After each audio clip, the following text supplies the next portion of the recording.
Bonjour et bienvenue dans cette émission santé. Cette semaine, on vous parle d'amour, c'est de saison, mais attention, on vous en parle scientifiquement. Si vous pensez que tomber amoureux est une affaire de chimie, eh bien, vous avez raison, mais vous ne savez pas à quel point. L'organe essentiel de l'amour n'est pas le cœur, c'est le cerveau. Et nous verrons avec Michel Reynaud, psychiatre ici à l'hôpital Paul Brousse, comment fonctionne le mécano de l'amour. Et le sexe dans tout ça, lui aussi fait appel à notre cerveau, mais attention, un excès de dopamine et vous pouvez tomber dans la dépendance. On devient alors sexe addict, comme on dépendrait d'une drogue. Nous verrons à la consultation du docteur Carilla à Paul Brousse comment on aide ces personnes en souffrance. Et puis faire l'amour est bon pour la santé, et ce à tous les âges de la vie. Nous essaierons de lever quelques tabous sur la sexualité des seniors. Le saviez-vous? Tomber amoureux mobilise plusieurs centaines de substances chimiques dans notre corps, à commencer par la dopamine, l'hormone du plaisir, et l'ocytocine, l'hormone de l'attachement. Comme quoi, tomber amoureux est moins une histoire de cœur qu'une affaire de cerveau. La première rencontre, et c'est le coup de foudre. Il a des papillons dans le ventre, elle, les mains moites. L'ocytocine, c'est une hormone qui crée l'attachement, qui est extrêmement forte au moment de l'accouchement. C'est ce qui crée la relation entre la mère et son bébé. Mais on s'est rendu compte après que l'ocytocine est sécrétée par l'orgasme, chez l'homme comme chez la femme. Et plus on jouit, plus on sécrète d'ocytocine, donc plus on s'attache à son partenaire.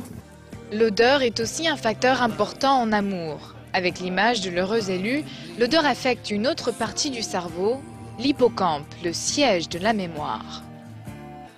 On ne badine pas avec l'amour, en tout cas pas sans danger. Certains en deviennent dépendants, ce qui peut se traduire par une hyperconsommation sexuelle.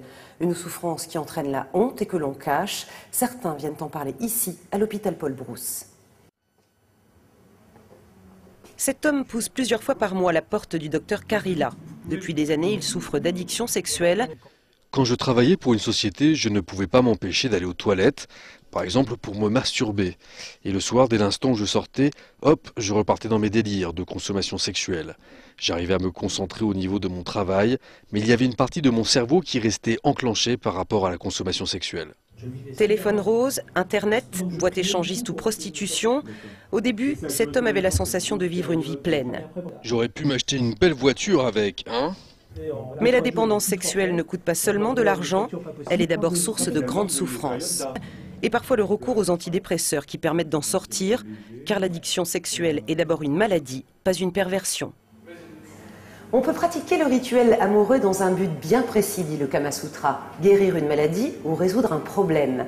Nous sommes ici au musée de l'érotisme à Paris, où sont exposées les œuvres de Jacques Charrier. À 73 ans, l'artiste nous rappelle que l'amour n'a pas d'âge et même qu'il est bon pour la santé. Le sexe chez les seniors, c'est bon pour la santé. Voilà ce que disent les médecins, voix formés pour donner des conseils aux résidents, les aider pendant leur relation amoureuse et encourager les bisous et les câlins. Et avant de nous quitter, un petit saut dans le monde de l'étrange avec notre chronique Incroyable mais vrai.